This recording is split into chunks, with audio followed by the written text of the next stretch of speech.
नुनायाव गंसे देहा फाहामसालि नाथाय गैया देहा फाहामगिरियाव लोंग्रा दै, मोब्लिब, खिखरसालि बायदि जेनिबो सुबिदा। बे फाहामसालियानो जादों दतमा दुमारिगुरिनि गंसे देहा फाहामसालि। कक्राझार जिल्लानि दतमानि दुमारिगुरियाव इं 1985 मायथाइयावनो गायसनजादोंमोन दुमारिगुरि हादरसा देहा फाहामसालि। नाथाय दुखुनांथाव बाथ्राया बेसोदि गायसनजानायनि उननिफ्राय माखासे बोसोरसिमल' ओनसोलनि रायजो राजाफोरा मोजां सिबिथाय मोननो हादोंमोन। आथिखालाव देहा फाहामसालियाव देहा फाहामगिरि गैयैनि जाहोनाव देहा फाहामसालिनि माखासे मावथिफोराबो थि समाव नुजाफैयैनि आरो जेबो साखोन सिखोन खालामैनि जाहोनाव देहा फाहामसालिया लानो हमदोंसै गुदु हाग्राबारिनि महर, भुत बांग्लानि महर। ओनसोलनि रायजो राजाफोरा फोरमायनाय बायदिब्ला बे देहा फाहामसालियाव देहा फाहामगिरि, लोंग्रा दै, मोब्लिबनि फोनांजाब, बेरामि फुथुग्रा बिसिना आरो खिखरसालिनि जेबो सुबिदा गैयैयाव जोबोद जेंनाजों मोगा मोगि जानो गोनां जायो।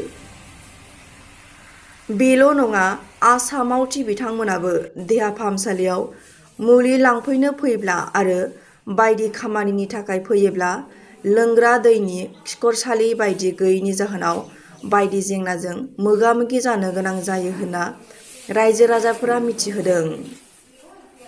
लोगोसे देहा फाहामसालिखौबो साखोन सिखोन खालामनो थाखाय सरकारनिफ्राय रां अनसुंथाइ सफैयो बुङो।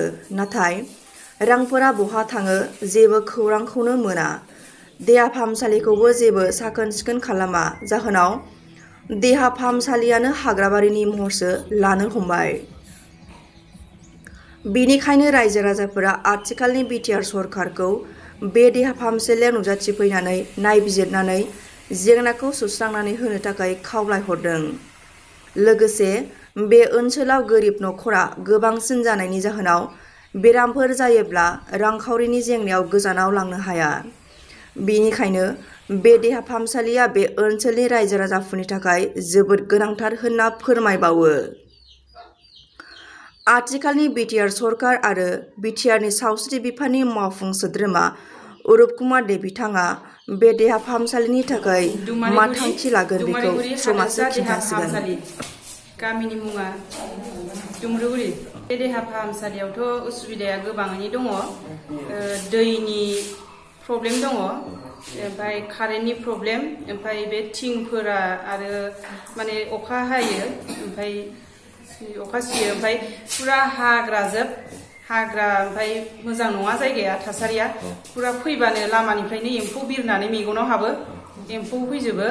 बे थासारियाथ' गोबाव जाबाय, माने डाक्टार फैयो बोसोरसेनि थाखाय आरो थांफिनो, बेबायदि फिक्स डाक्टारबो गैया।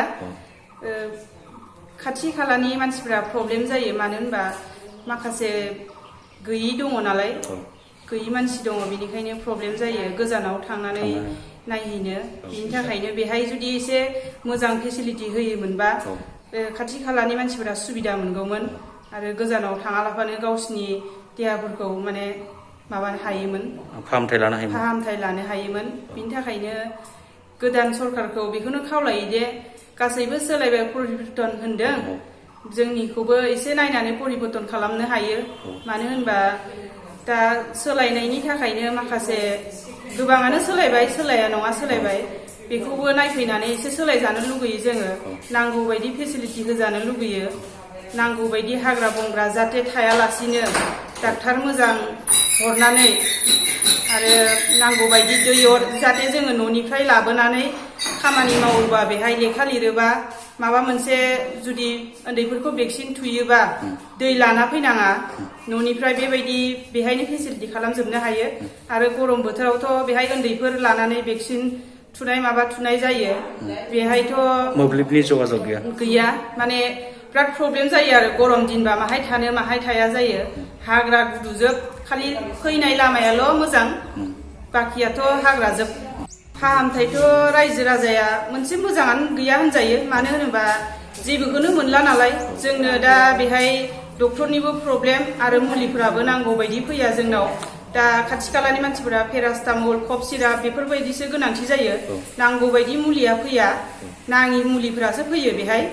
बिनिखायनो प्रब्लेम जायो आरो जोंनि खाथि खालानि सुबुंफोरा स्टेट डिस्पेन्सारि दुमारिगुरि बेयावथ' बिराद उसुबिदायानो दङ आंनिनो फार्स्ट टाइमाव मान्थलि हेल्थ डे जायो बे हेल्थ डेआव आङो बिराद खस्थ' मोनो दै गैया जेबो गैया आरो भेक्सिन होनाय समाव आखाइ सुनो सिन्थाय दैबो गैया जोंसो बिदिनो जगाव बै मन्दिरनिफ्राय लायनानै आखाइ सुनानै गथ'फोरनो पलिअ'खौ जोंसो दौवो आरो बे लायनानैसो बेयाव फैसा फैयो होनो फैसायानो सोर बख'यो सोर मायो जेबो नामाखौनो जों खबर मोना खालि फैयो होननानै बुङो गैया ओहो बिराद खस्थ' जायो सार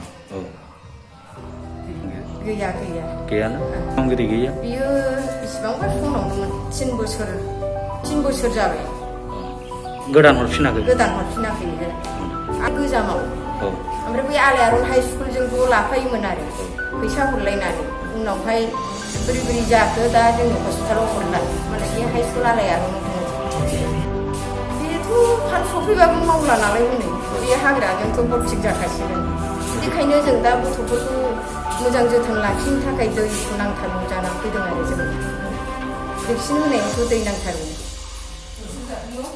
दानि सरकार गोदान परिबर्तन होनदों बिसोरथ' जोंनि बे हस्पिटालखौ माहाय मा गाज्रि जादों मा मादों बे सरकार गोदानफ्राथ' जोंखौ एसे नायफैनो हायोमोन माहाय डेमेज जानानै थादों मादों बे हस्पिटाल गाज्रिफोरखौ माथो जेबखौबो नायफैयामोन